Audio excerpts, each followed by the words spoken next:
నమస్కారం RMK TV వార్తలకు స్వాగతం. నా పేరు సుమలత. న్యూస్ లో ముందుగా హెడ్లైన్స్.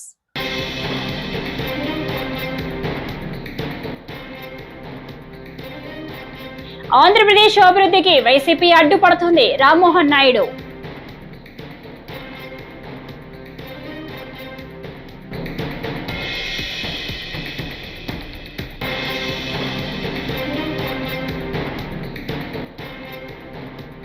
శ్రీశైలం ప్రాజెక్టుకు పెరుగుతున్న వరద, 3 గేట్లు ఎత్తి నీటి విడుదల.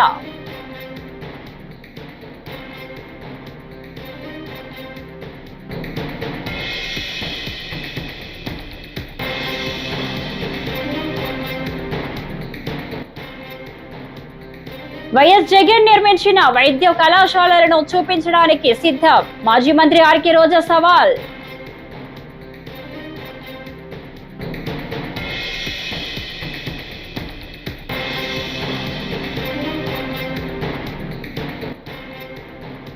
కులాల మధ్య చిచ్చు పెడుతున్న కూటమి ప్రభుత్వం, చెల్లుబోయిన శ్రీనివాస వేణుగోపాలకృష్ణ ఆగ్రహం.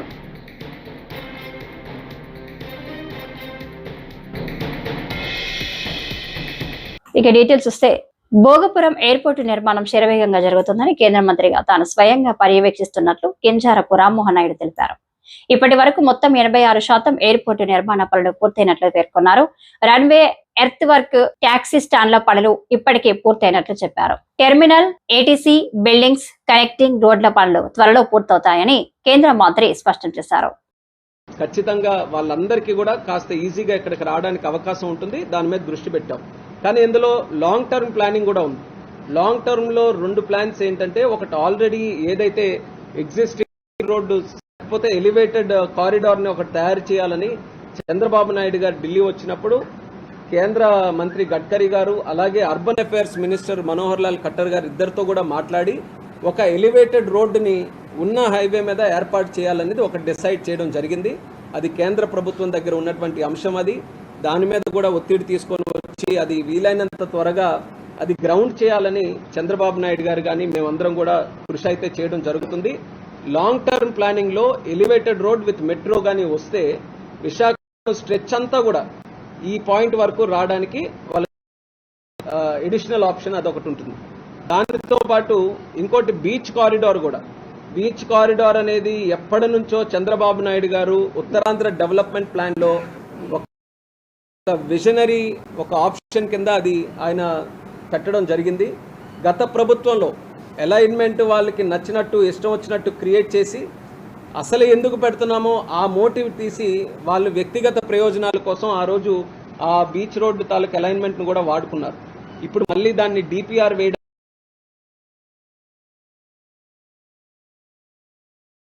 డిపిఆర్ కూడా ఇప్పుడు ముందుకెళ్ళిపోతున్నాం. ఒక ఫర్మ్ కూడా ఫైనలైజ్ అయ్యింది. వీలైనంత త్వరగా ఈ బీచ్ కారిడార్ కేవలం మన భోగాపురం ఎయిర్పోర్టు విశాఖపట్నం మధ్యలో ఉన్నటువంటిదే కాదు. ఇది భువనేశ్వర్ దగ్గర టాంగి అనే విలేజ్, అక్కడ టౌన్ నుంచి విశాఖపట్నం వరకు ఇది ప్రాపర్గా ఒక 6 లేన్ హైవే ఒకటి క్రియేట్ చేయబోతున్నాం. అంటే దీని తాలూకా అడ్వాంటేజు మా శ్రీకాకుళం జిల్లా, విజయనగరం జిల్లా, విశాఖపట్నం జిల్లా వీళ్ళందరికీ కూడా దీని తాలూకా ఉపయోగం, బీచ్ కారిడార్ తాలూకా ఉపయోగం ఉంటుంది. సో వీటిది as close as to the coast, తీరానికి ఎంత దగ్గరగా ఉంటే అంత దగ్గరగా దీని తాలూకా అలైన్మెంట్ ఉంచి ఒక పక్కన తీర ప్రాంత వాసులకి, మత్స్యకారులకి, తీర ప్రాంత వ్యాపార వర్గానికి, అలాగే మనకు పోర్ట్ యాక్టివిటీస్కి, ఎయిర్పోర్ట్కి, వీటన్నిటికీ అనుసంధానంగా ఈ యొక్క డిపిఆర్ని తయారు చేసి వీలైనంత త్వరగా అది కూడా గ్రౌండ్ చేయాలని ఆ ఆలోచనలో కూడా ఉన్నాం. అది చాలా పాజిటివ్గా మూవ్ అవుతుంది. నేను ఇందాక చెప్పినట్టు డిపిఆర్కి ఫర్మ్ ఏదైతే డిసైడ్ కావాలో ఆ ఫర్మ్ కూడా డిసైడ్ అయ్యింది. వైజాగ్లో వాళ్ళ ఆఫీస్ కూడా సెటప్ చేసుకున్నారు. సో ఇప్పుడు ప్రస్తుతం అలైన్మెంట్ అదంతా కూడా డిపిఆర్ తయారైన వెంటనే దాన్ని కూడా ప్రాజెక్టు ముందుకు చేస్తాం.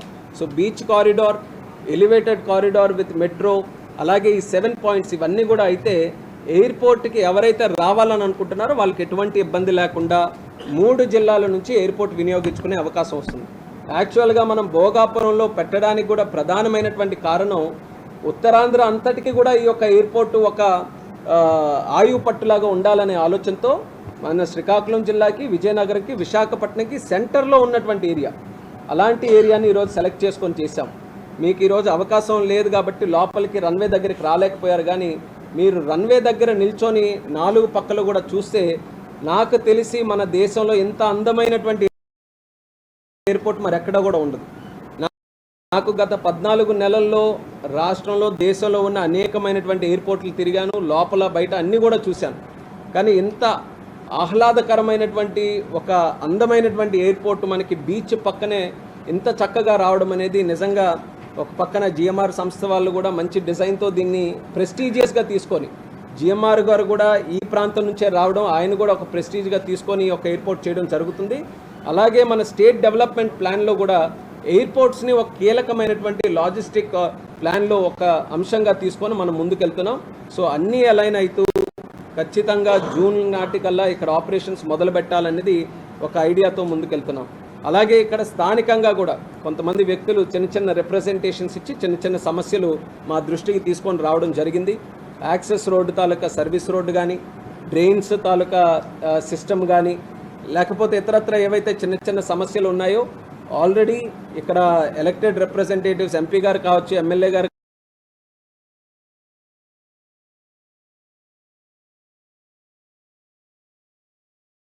ఇతర నాయకులు కావచ్చు, వాళ్ళందరికీ ఐడియా ఉంది. ఆర్డీఓ గారు ఉన్నారు, ఆవిడ కూడా ముందు నుంచి దీని మీద ఫాలోఅప్ చేసి చాలా వరకు దానికి సొల్యూషన్స్ వైఎస్ జగన్మోహన్ రెడ్డి ఈ రాష్ట్రంలో నిర్మించిన ప్రభుత్వ మెడికల్ కాలేజీలను చూపించడానికి సిద్ధంగా ఉన్నానని, కూటమి ప్రభుత్వంలోని మంత్రులు దమ్ముంటే తనతో వాటిని పరిశీలించేందుకు రావాలని వైఎస్ఆర్సీపీ రాష్ట్ర అధికార ప్రతినిధి మాజీ మంత్రి ఆర్కే రోజా సవాల్ విసిరారు. ఈరోజు ఆ 17 మెడికల్ కాలేజీలని పూర్తి చేయడం చేతగాక, అంటే దాదాపుగా 7 జగన్మోహన్ రెడ్డి గారు పూర్తి చేసేశారు. 5 జగనన్న ఉన్నప్పుడే 2023-24లో ఓపెన్ చేసి క్లాసెస్ కూడా స్టార్ట్ అయిపోయినాయి. మొన్న ఈ మధ్య ఒకటి స్టార్ట్ అయింది. పులివెందల్ది వాంటెడ్గా కక్ష సాధింపుగా ఏ విధంగా చేస్తున్నారో అందరూ కూడా చూస్తున్నారు. మిగతా 10 ఈ 15 నెలల్లో కనీసం 15 కోట్లు కూడా కేటాయించకుండా వాటిని నిర్వీర్యం చేస్తూ కక్ష సాధింపుగా ఈరోజు ఆ మెడికల్ కాలేజీని తమకు కావాల్సిన వాళ్ళకి అప్పచెప్పడం కోసం ప్లాన్ ప్రకారం ఎలా చేస్తున్నారో మనం చూస్తున్నాం. ఈరోజు ఆ 17 మెడికల్ కాలేజీలని పూర్తి చేయడం చేతగాక, అంటే దాదాపుగా 7 జగన్మోహన్ రెడ్డి గారు పూర్తి చేసేశారు. 5 జగనన్న ఉన్నప్పుడే 2023-24లో ఓపెన్ చేసి క్లాసెస్ కూడా స్టార్ట్ అయిపోయినాయి. మొన్న ఈ మధ్య ఒకటి స్టార్ట్ అయింది. పులివెందల్ది వాంటెడ్గా కక్ష సాధింపుగా ఏ విధంగా చేస్తున్నారో అందరూ కూడా చూస్తున్నారు. మిగతా 10 ఈ 15 నెలల్లో కనీసం 15 కోట్లు కూడా కేటాయించకుండా వాటిని నిర్వీర్యం చేస్తూ కక్ష సాధింపుగా ఈరోజు ఆ మెడికల్ కాలేజీని తమకు కావాల్సిన వాళ్ళకి అప్పచెప్పడం కోసం ప్లాన్ ప్రకారం ఎలా చేస్తున్నారో మనం చూస్తున్నాం. శ్రీశైలం జలాశయానికి వరద ప్రవాహం క్రమంగా పెరుగుతుంది. జురాల, సుంకేసుల ప్రాజెక్టుల నుంచి వరద పెరుగుతుండటంతో 3 గేట్లు ఎత్తి నీటిని దిగువకు విడుదల చేస్తున్నారు. శ్రీశైలం ప్రాజెక్టులోనికి 2,20,279 క్యూసెక్లు వచ్చి చేరుతుంది. శ్రీశైలం నుంచి 1,79,104 క్యూసెక్లు విడుదల చేస్తున్నారు. 3 స్పిల్వే గేట్లను 10 అడుగుల మేర ఎత్తి 82,824 క్యూసెక్ల నీటిని నాగార్జున సాగర్ కు వదులుతున్నారు. శ్రీశైలం పూర్తి స్థాయి నీటి మట్టం 885 అడుగులు కాగా ప్రస్తుతం 884.10 అడుగులకు చేరింది.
కూటమి ప్రభుత్వం కులాల మధ్య అంతరాలను సృష్టించి లబ్ధి పొందాలని కుటీల యత్నం చేస్తోందని వైఎస్ఆర్సీపీ తూర్పు గోదావరి జిల్లా అధ్యక్షుడు మాజీ మంత్రి చెల్లుబోయిన వేణుగోపాల్ ఆగ్రహం వ్యక్తం చేశారు. ప్రభుత్వం చేస్తున్న ఈ కుటీల యత్నాన్ని ప్రజలు, కుల సంఘాల ప్రతినిధులు, మేధావులు గమనించాలని ఆయన విజ్ఞప్తి చేశారు.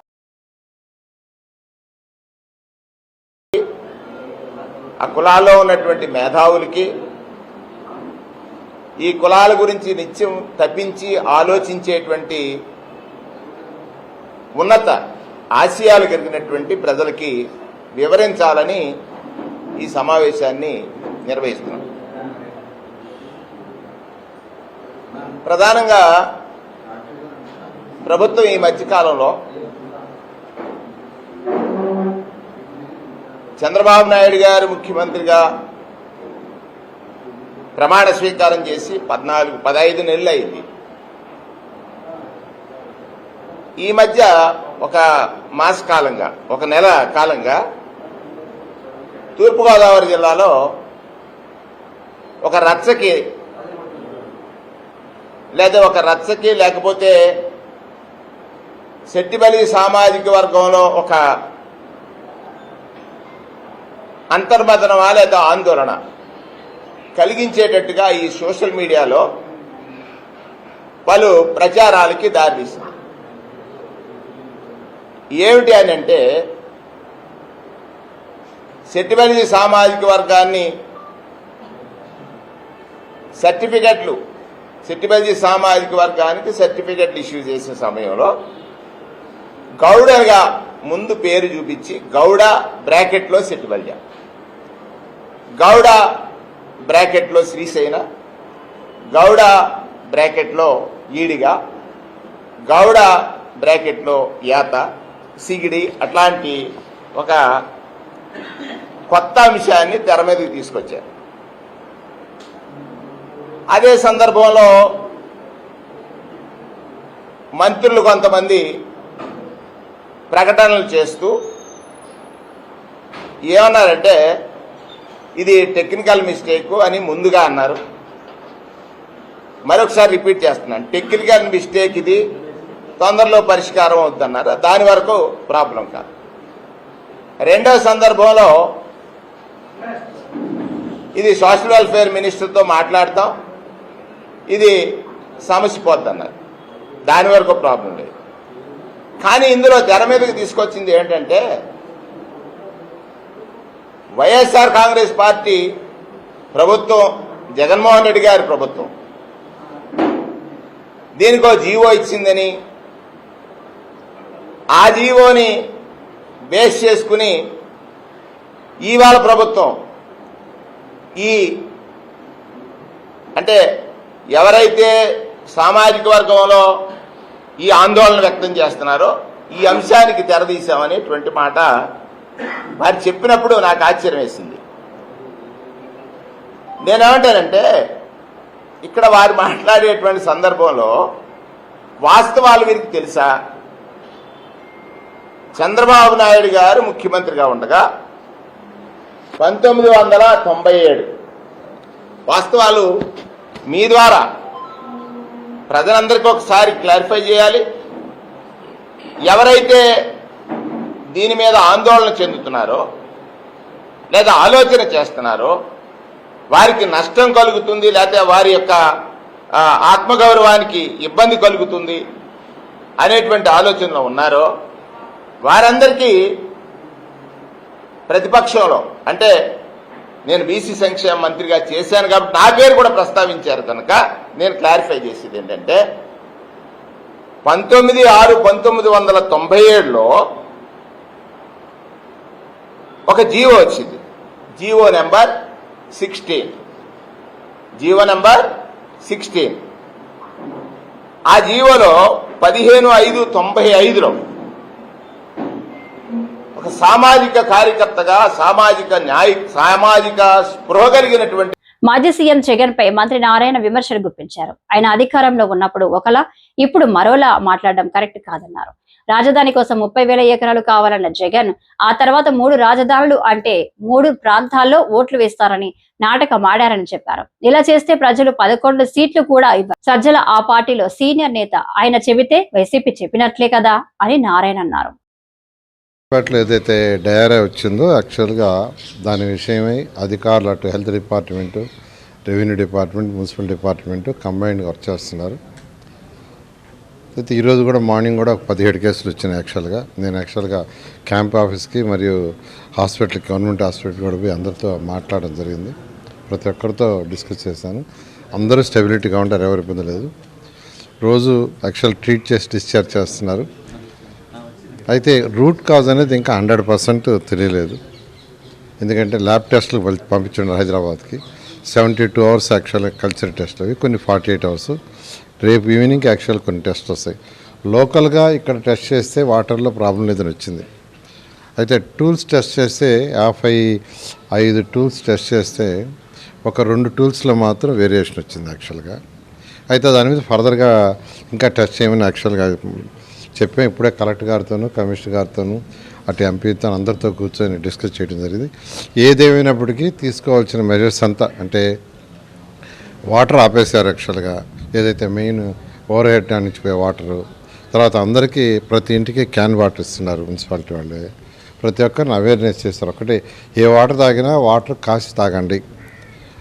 బహుశా నేను అనుకోవటం రేపటికి జనరల్గా ఏంటంటే ఇటువంటి ఇచ్చినప్పుడు 7 days కంటిన్యూస్గా ఉంటుందని ప్రీవియస్ ఎక్స్పీరియన్స్ వాళ్ళు చెప్పేది, డాక్టర్స్ వాళ్ళు కూడా. బహుశా రేపు నుంచి తగ్గుముఖం పట్టొచ్చని ఎక్స్పెక్ట్ చేస్తున్నాం. ఏదైనా తీసుకోవాల్సిన మెజర్స్ అని తీసుకుంటూ రోజు 2 పూట్ల నేనైతే అధికారులతో, హెల్త్ మినిస్టర్ గారు, నేను కంటిన్యూస్గా డిస్కస్ చేస్తున్నాం. ఎవరికి ఇబ్బంది లేకుండా చేయడానికి ప్రయత్నిస్తున్నాం.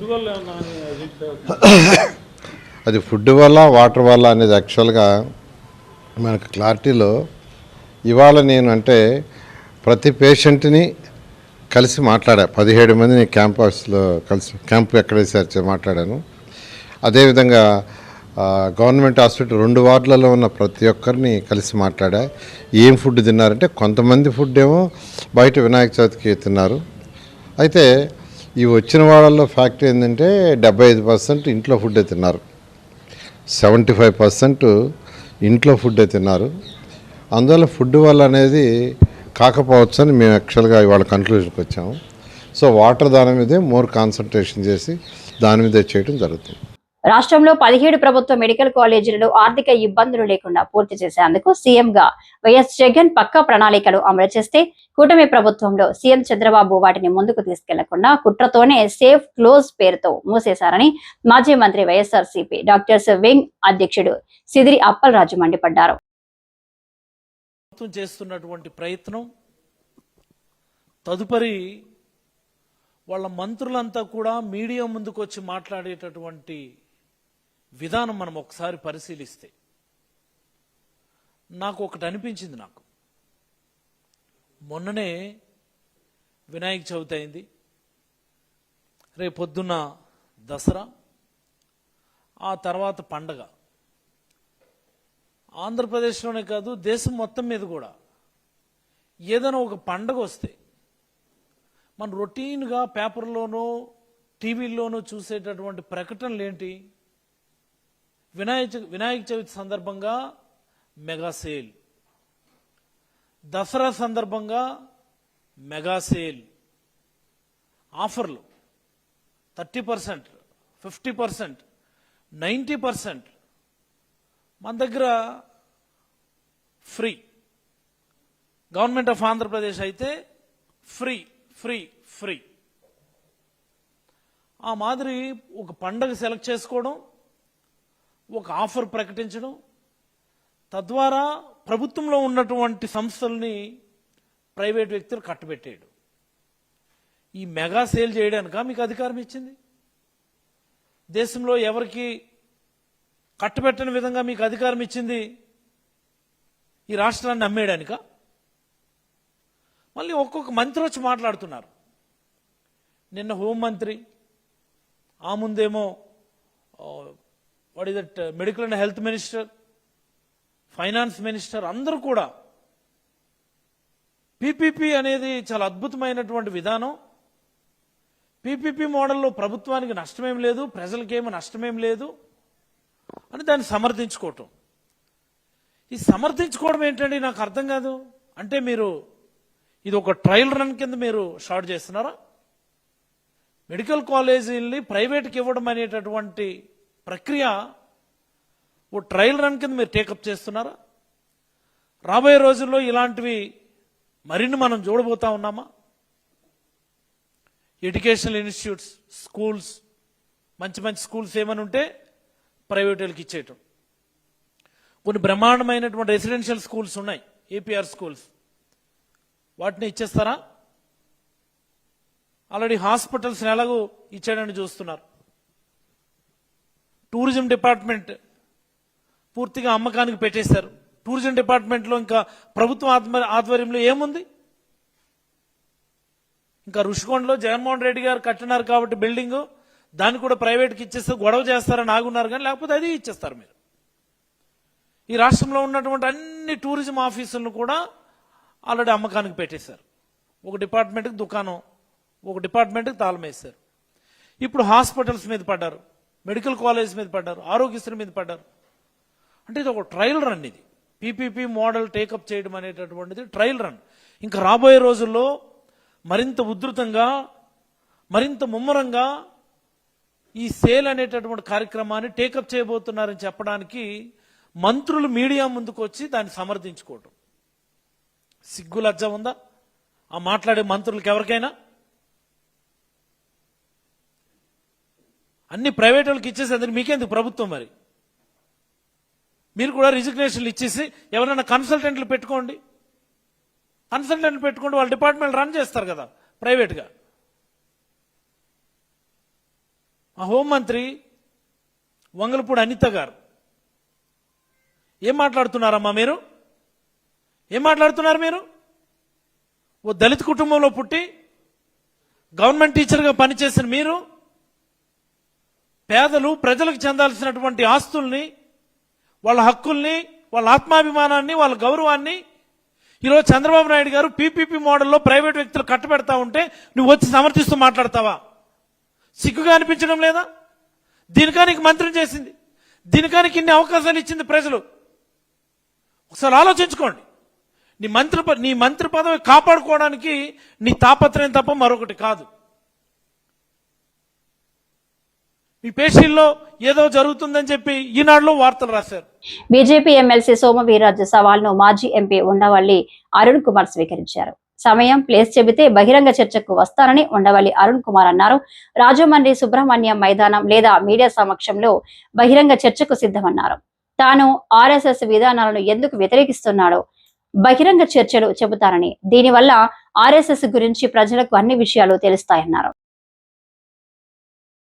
ఇటీవల సోము వీర్రాజు గారు నేను ఆర్ఎస్ఎస్ పైన గురూజీ గోల్వాల్కర్ గారు రాసినటువంటి పుస్తకం పైన నేను చేసిన వ్యాఖ్యల్ని తప్పుపడుతూ సుబ్రహ్మణ్య మైదానంలో బహిరంగ వేదిక వచ్చి నువ్వు అది నాతో వాదించగలవా అని ఈ మధ్యనే చూశాను. కొంచెం లేట్ అయింది అది, ఆయన అని అప్పుడే 3 రోజులు అయినట్టుంది, ఇప్పుడే చూశాను. మీరు మాట్లాడే ప్రతి ముక్క కూడా మీ ఇది స్టాండ్ ఏంటి, మీరు బీజేపీ ఏంటి, జనసంఘ ఏంటి, ఆర్ఎస్ఎస్ ఏంటి, గోల్వాల్కర్ ఏంటి, హెగ్డేవార్ ఏంటి, వాజ్పేయి గారు ఏంటి, మోడీ గారు ఏంటి, వీళ్ళందరూ ఎలా వచ్చింది ఏంటి, దీన్ని నాకు కొంత తెలుసు. నాకు తెలియని ఏమన్నా ఉంటే మీరు కూడా చెప్తారు. కానీ మీరు కనుక సుబ్రహ్మణ్య మైదానంలో మీటింగ్ అరేంజ్ చేస్తే నేను ఖచ్చితంగా వచ్చి పాల్గొంటాను. లేదు మనం ఎక్కడైనా ప్రెస్ క్లబ్లోనో లేకపోతే మా ఆఫీసులోనో కూర్చుని మీడియా అందరినీ పిలిచి దీని మీద చర్చిద్దాం. చర్చ అయితే ఖచ్చితంగా జరగాలి. మీరు ఇలా ముందు ఆ మాట అనడం నాకు చాలా సంతోషం కలిగించింది. ప్రెస్ ముందు అయితే కూర్చుని మాట్లాడుకుందాం, సుబ్రహ్మణ్య మైదానంలో అయితే నుంచుని మాట్లాడుకుందాం అన్నది మాత్రం ఖచ్చితంగా అది మంచి ఇది ఇచ్చారు మీరు, ఒక లీడు. ఆ లీడు నేను అంగీకరిస్తున్నాను. వీర్రాజు గారు, మీరు ఎప్పుడు డేట్ చెప్పినా ఒక్క 4 రోజుల ముందు చెప్పండి. ఎందుకంటే నేను ఈ మధ్య ఊళ్ళు తిరుగుతున్నాను. ఒక 4 డేస్ ముందు మీరు చెప్తే ఏ ఊర్లో ఉన్నా వచ్చేసి రెడీ అయి ఉంటాను. అల్లూరి సీతారామరాజు జిల్లా నెలజర్తలోని 126 మంది విద్యార్థులు ఉన్న ప్రభుత్వ ప్రాథమిక పాఠశాలలో ఒక్క టీచర్ కూడా లేరని గ్రామస్తులు వాపోతున్నారు. అన్ని తరగతులకు 3 నెలలుగా కేవలం ఒక్క వాలంటీర్ పాఠాలు బోధిస్తున్నారని చెబుతున్నారు. ఫలితంగా చిన్నారులు మెరుగైన విద్యకు దూరం అవుతున్నారని తెలిపారు. చాలా గ్రామాల్లో ఇదే పరిస్థితి నెలకొందని అధికారులు స్పందించి ఉపాధ్యాయులను నియమించాలని కోరారు. 9 సార్లు ఫోన్ చేస్తే రెస్పాండ్ అవ్వలేదు. ఎంఈఓ ఎందుకున్నాడు? ఈ ప్రాంతంలో స్కూల్లో ఒక్కరు కూడా టీచర్లు లేదు. నిజంగా మంచి ప్రభుత్వం అంటున్నారు కదా, ఏం చేస్తున్నారండి ప్రభుత్వము? ఏం చేస్తున్నారు ఈ పిల్లలకి స్కూల్లో?